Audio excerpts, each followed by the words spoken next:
Bonjour à tous. Aujourd'hui, on va parler d'un liquide noir, celui qui fait trembler les marchés financiers, bouger les gouvernements, ralentir ou accélérer la croissance et parfois même déclencher des crises internationales. Ce liquide noir, c'est le pétrole. On l'oublie souvent, mais le pétrole, ce n'est pas juste une source d'énergie. C'est un baromètre économique mondial, un levier géopolitique, un déclencheur d'inflation, un facteur de stress pour les marchés et parfois un moteur d'euphorie. Quand le pétrole monte, toute l'économie ressent la secousse. Prenons un cas concret. Imaginons que le baril passe de 80 à 100 $ en quelques semaines. Qu'est-ce que ça provoque? Les coûts de production augmentent, les entreprises industrielles, les transporteurs, les agriculteurs, tous voient leurs dépenses énergétiques grimper. Les prix à la consommation augmentent. L'inflation s'emballe. Les banques centrales s'inquiètent car une inflation tirée par l'énergie est plus difficile à contenir. Les taux d'intérêt peuvent monter.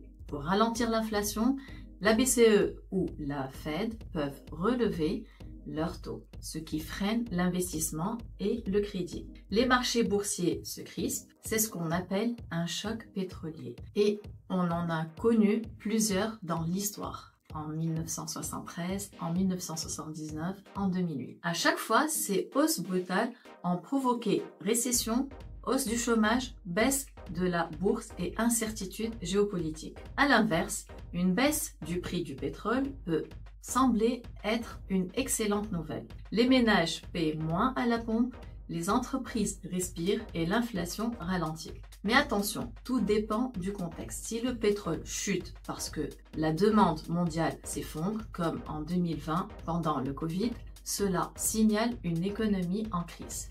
Si le prix s'effondre trop bas, les pays producteurs comme la Russie, l'Arabie Saoudite, le Nigeria ou le Venezuela voient leurs recettes publiques. Les entreprises du secteur pétrolier très présentes dans les bourses voient leurs bénéfices s'effondrer, ce qui peut peser sur les indices boursiers. Le pétrole, c'est plus qu'un actif financier, c'est un outil de pouvoir géopolitique. L'OPEP+, menée par l'Arabie Saoudite et la Russie, gère la production mondiale comme un robinet stratégique. On ouvre pour calmer les marchés, on ferme pour faire monter les prix.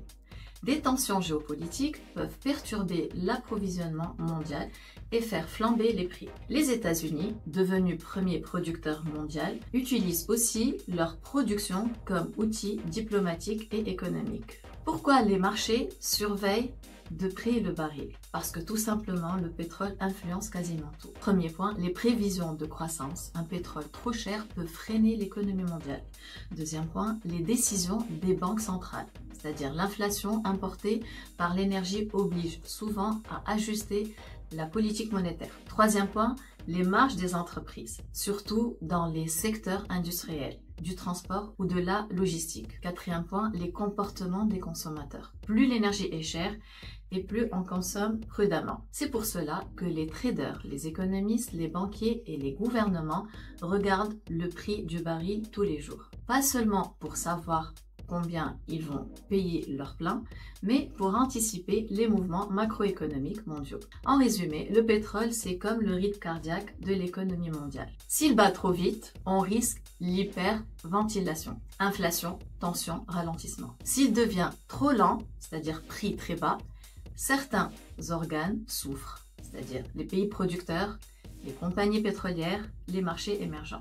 Le pétrole n'est pas seulement un carburant, c'est un signal de marché, un instrument de pouvoir, un révélateur des déséquilibres économiques et un acteur central de la scène mondiale.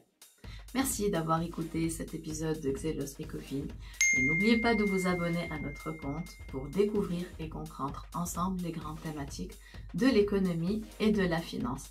Et la prochaine fois que vous entendez que le pétrole monte ou descend, dites-vous bien que ce n'est pas juste une question de prix à la pompe, c'est peut-être le début d'un mouvement économique mondial.